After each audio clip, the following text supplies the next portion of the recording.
অৰুণোদয় আঁচনিৰ নিউ এটা আপডেট লৈ আহিছোঁ। সেইটো আপডেট হ'ল ইতিমধ্যে অৰুণোদয় আঁচনিৰ এপ্লিকেশ্যন আৰম্ভ হৈ গৈছে। এতিয়া কোনসকল লোকে এইবাৰ অৰুণোদয় আঁচনিৰ কাৰণে এপ্লিকেশ্যন কৰিব পাৰিব আৰু যদি আপোনালোকে অলৰেডি অৰুণোদয় আঁচনি পাই আছে তেতিয়াহ'লে কিন্তু আপোনালোকে এইবাৰ অৰুণোদয় আঁচনিৰ এপ্লিকেশ্যন কৰিব লাগিব। এতিয়া কিন্তু কিছুমান এইবাৰ গাইডলাইন দিছে যে এইসকল লোকে এইবাৰ অৰুণোদয় আঁচনি লাভ কৰিব আৰু যিসকলে অৰুণোদয় আঁচনি পাই আছে এতিয়াৰ পৰা কিন্তু সেইসকল লোকে অৰুণোদয় আঁচনি নাপাব। যদি আপোনালোকে এতিয়াও অৰুণোদয় আঁচনি লাভ কৰা নাই, কেনেকৈ আপোনালোকে অৰুণোদয় আঁচনিৰ কাৰণে এপ্লিকেশ্যন কৰিব, ফৰ্মটো ক'ত পাব, ইয়াৰ লগত কি ডকুমেণ্ট লাগিব, আপোনালোকে ফৰ্মটো ক'ত জমা দিব লাগিব, সম্পূৰ্ণ প্ৰচেছ দেখুৱাই দি আছোঁ। আৰু যদি আপোনালোকে আগৰ পৰা অৰুণোদয় আঁচনি লাভ কৰিছে তেনেহ'লে এতিয়া আপোনালোকে আৰু এবাৰ অৰুণোদয় আঁচনিৰ কাৰণে নতুনকৈ আবেদন কৰিব লাগিব। যদি আপোনালোকে এইবাৰ আবেদন নকৰে তেনেহ'লে কিন্তু আপোনালোকে এইবাৰ অৰুণোদয় আঁচনি লাভ নকৰিব বা আপোনাৰ নামটো কিন্তু বঞ্চিত হৈ যাব। আৰু যিসকলে এতিয়ালৈকে অৰুণোদয় আঁচনি পোৱা নাই সেইসকলে অৰুণোদয় আঁচনিৰ কাৰণে কেনেকৈ এপ্লিকেশ্যন কৰিব লাগিব ফাৰ্ষ্ট সেইটো প্ৰচেছ জানি লওক। যিসকলে এতিয়ালৈকে অৰুণোদয় আঁচনি পোৱা নাই ইতিমধ্যে কিন্তু আপোনাৰ গাঁৱে গাঁৱে অৰুণোদয় আঁচনিৰ এপ্লিকেশ্যন ফৰ্ম আহি গৈছে। এতিয়া আপোনালোকে তাৰ পৰা ফৰ্মটো ল'ব লাগিব। তাৰপিছত আপোনালোকে ফৰ্মটো সম্পূৰ্ণ ফিল আপ কৰিব লাগিব। এতিয়া কিন্তু তাৰ লগত আপোনাৰ ডকুমেণ্ট জমা দিব লাগিব। এতিয়া আপোনাৰ কি ডকুমেণ্ট লাগিব সেইটো বস্তু জানি লওক। আপোনাৰ ডকুমেণ্ট লাগিব Aadhaar card, PAN card, domicile certificate, income certificate. Domicile চাৰ্টিফিকেটটো হৈছে যিটো আপোনাৰ ভোটাৰ আই ডি কাৰ্ড, এইটো হৈছে কিন্তু আপোনাৰ ডমিচিয়েল চাৰ্টিফিকেট। আৰু কিন্তু লাগিব আপোনাৰ ইনকাম চাৰ্টিফিকেট যে আপোনাৰ বছৰত কিমান টকা ইনকাম হয়, ইয়াত কিন্তু এটা ইনকাম চাৰ্টিফিকেট দিব লাগিব এইবাৰ, নহ'লে কিন্তু আপোনালোকে অৰুণোদয় আঁচনিৰ কাৰণে এপ্লিকেশ্যন কৰিব নোৱাৰিব।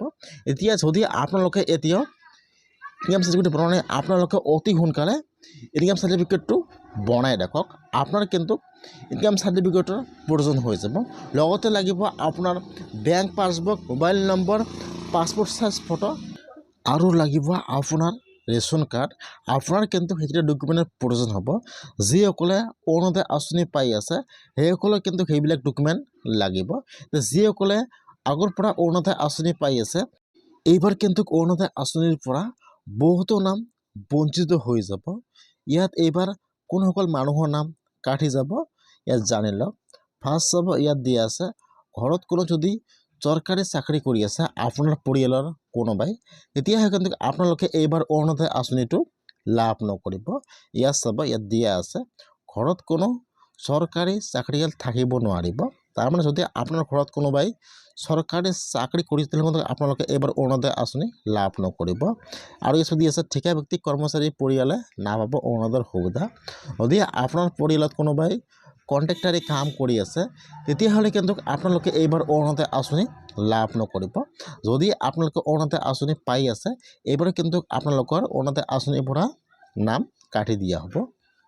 আৰু 3 নম্বৰ চাব দিয়া আছে ঠিকা ব্যক্তিক শিক্ষক, আশাবাদী, অংগনবাদী কৰ্মী আৰু ইয়াত চৰকাৰী পেঞ্চন পোৱা আপোনাৰ গাঁৱৰ যিজন মেম্বাৰ আছে মেম্বাৰ, যদি আপোনাৰ গাঁৱৰ ৱাৰ্ড মেম্বাৰে অৰুণোদয় আঁচনি পাই আছে তেতিয়াহ'লে কিন্তু এইবাৰ অৰুণোদয় আঁচনিৰ পৰা নাম কাটি দিয়া হ'ব। এইবাৰ কিন্তু সেইসকল লোকে অৰুণোদয় আঁচনি নাপাব। যিসকলে অৰুণোদয় আঁচনি পাই আছে সেইসকলে কিন্তু ডেট দিয়া আছে যে আপোনালোকে 28 ডিচেম্বৰৰ আগত আপোনাৰ অৰুণোদয় আঁচনিটো চেলেণ্ডাৰ কৰিব লাগিব। যদি আপোনালোকে চেলেণ্ডাৰ নকৰে তেনেহ'লে কিন্তু আপোনালোকৰ চৰকাৰী আইন ব্যৱস্থা লোৱা হ'ব। ইয়াত চাব ইয়াত দিয়া দিছে যদি আপোনালোকে এই 3টা কেটেগৰীৰ ভিতৰত পৰে তেনেহ'লে আপোনালোকে অতি সোনকালে চেলেণ্ডাৰ হৈ যাওক অৰুণোদয় আঁচনিৰ কাৰণে, নহ'লে কিন্তু আপোনালোকৰ চৰকাৰী আইনৰ ব্যৱস্থা লোৱা হ'ব। যদি আপোনালোকে অৰুণোদয় আঁচনি পাই আছে আৰু আপোনালোকে এই 3টাৰ ভিতৰত নপৰে তেনেহ'লে আপোনালোকে অতি সোনকালে অৰুণোদয় আঁচনিৰ এপ্লিকেশ্যন ফৰ্মটো লৈ ফিল আপ কৰি সকলো ডকুমেণ্ট জেৰক্স কৰি লৈ আপোনালোকে আপোনাৰ পঞ্চায়তত যাই জমা দিয়ক। ইতিমধ্যে কিন্তু অৰুণোদয় আঁচনিৰ আবেদন আৰম্ভ হৈ গৈছে। লাষ্ট ডেট দিয়া হৈছে 28 ডিচেম্বৰ। আপোনালোকে যদি এতিয়ালৈকে অৰুণোদয় আঁচনি পোৱা নাই তেনেহ'লে আপোনাৰ গাঁও বা আপোনাৰ পঞ্চায়ত ফৰ্ম আহি গৈছে, আপোনালোকে অতি সোনকালে ফিল আপ কৰি জমা দিয়ক, নহ'লে কিন্তু আপোনালোকে আৰু কেতিয়াও অৰুণোদয় আঁচনি লাভ নকৰিব। অতি সোনকালে এপ্লিকেশ্যন কৰক অৰুণোদয় আঁচনিৰ কাৰণে।